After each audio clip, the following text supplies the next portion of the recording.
ഒരു LCR സർക്യൂട്ടിൽ പരമാവധി കറന്റ് ലഭിക്കുന്ന അവസ്ഥയെയാണ് റെസൊണൻസ് എന്ന് വിളിക്കുന്നത്. ഒരു നിശ്ചിത ഫ്രീക്വൻസിയുള്ള AC ഇൻപുട്ട് നൽകുമ്പോഴാണ് ഇത് സംഭവിക്കുന്നത്. ഇവിടുത്തെ കറന്റിന്റെ പീക്ക് വാല്യൂ എന്ന് പറയുന്നത് വോൾട്ടേജിന്റെ peak value divided by total ഒപ്പോസിഷന് ഈക്വൽ ആയിരിക്കും. ഇവിടുത്തെ ടോട്ടൽ ഒപ്പോസിഷനെ നമ്മൾ ഇംപിഡൻസ് എന്നാണ് വിളിക്കുന്നത്. ഇവിടെ XC എന്ന് പറയുന്നത് കപ്പാസിറ്റീവ് റിയാക്റ്റൻസ് ആണ്. അത് 1 ഡിവൈഡഡ് ബൈ ഒമേഗ സിക്ക് ഈക്വൽ ആയിരിക്കും. XL എന്നത് ഇൻഡക്ടർ പ്രൊവൈഡ് ചെയ്യുന്ന ഒപ്പോസിഷൻ ആണ്. അതിനെ ഇൻഡക്റ്റീവ് റിയാക്റ്റൻസ് എന്നാണ് വിളിക്കുന്നത്. അത് ഒമേഗ ടൈംസ് Lന് ഈക്വൽ ആണ്. ഏത് ഇൻപുട്ട് ഫ്രീക്വൻസിയിലായിരിക്കും നമുക്കിവിടെ മാക്സിമം കറണ്ട് ലഭിക്കുക എന്നാണ് നമ്മൾ നോക്കാൻ പോകുന്നത്. ഇവിടെ ഡിനോമിനേറ്റർ മിനിമം ആക്കാൻ സാധിച്ചാൽ, അതായത് ഇംപിഡൻസ് മിനിമം ആക്കാൻ സാധിച്ചാൽ നമുക്ക് ലഭിക്കുന്ന കറണ്ട് മാക്സിമം ആയിരിക്കും.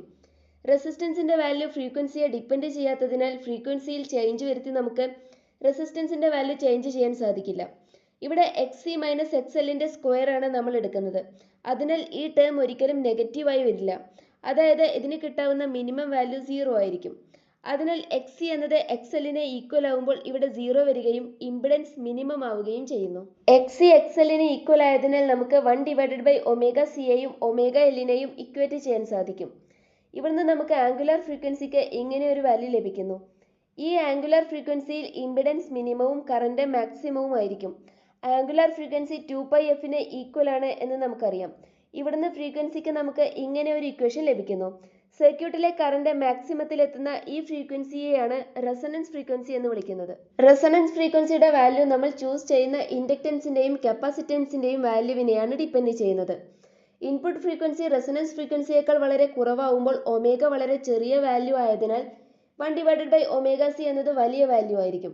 ഇത് കാരണത്താൽ ഇംപിഡൻസ് കൂടുകയും സർക്യൂട്ടിലെ കറന്റ് വളരെ കുറഞ്ഞ വാല്യൂ ആവുകയും ചെയ്യുന്നു. അതിനാൽ ഇൻപുട്ട് ഫ്രീക്വൻസി വളരെ കുറവാവുന്ന സാഹചര്യത്തിൽ ഇവിടെ ഒരു ബൾബ് ഇങ്ങനെ ഘടിപ്പിക്കുകയാണെങ്കിൽ ആ ബൾബ് അധികം പ്രകാശിക്കില്ല. എന്നാൽ ഇൻപുട്ട് ഫ്രീക്വൻസി റെസൊണൻസ് ഫ്രീക്വൻസിയേക്കാൾ വളരെ കൂടുതലാണെങ്കിൽ കപ്പാസിറ്റീവ് റിയാക്റ്റൻസ് വളരെ കുറവായിരിക്കും. എന്നാൽ ഇൻഡക്റ്റീവ് റിയാക്റ്റൻസ് വളരെ കൂടുതലായിരിക്കും. അതിനാൽ ഈ കേസിലും ഇംപിഡൻസ് വളരെ കൂടുതലായിരിക്കും. എന്നാൽ റെസൊണൻസ് ഫ്രീക്വൻസിയിൽ ഈ രണ്ട് ടേമും ക്യാൻസൽ ആവുകയും കറന്റ് മാക്സിമം ആവുകയും ബൾബ് നന്നായി പ്രകാശിക്കുകയും ചെയ്യുന്നു. ഇത്തരത്തിൽ മാക്സിമം ഔട്ട്പുട്ട് കിട്ടുന്ന കണ്ടീഷനെയാണ് റെസൊണൻസ് എന്ന് വിളിക്കുന്നത്. റെസൊണൻസ് കണ്ടീഷനിൽ കറന്റ് മാക്സിമം ആയതിനാൽ ഇംപിഡൻസ് മിനിമം ആയിരിക്കും. XCയും XLും ഈക്വൽ ആയതിനാലാണ് ഇംപിഡൻസ് മിനിമം ആയി വരുന്നത്. XCയും XLും ക്യാൻസൽ ആവുന്ന കാരണത്താൽ ഇംപിഡൻസ് റെസിസ്റ്റൻസിന് ഈക്വൽ ആയിരിക്കും.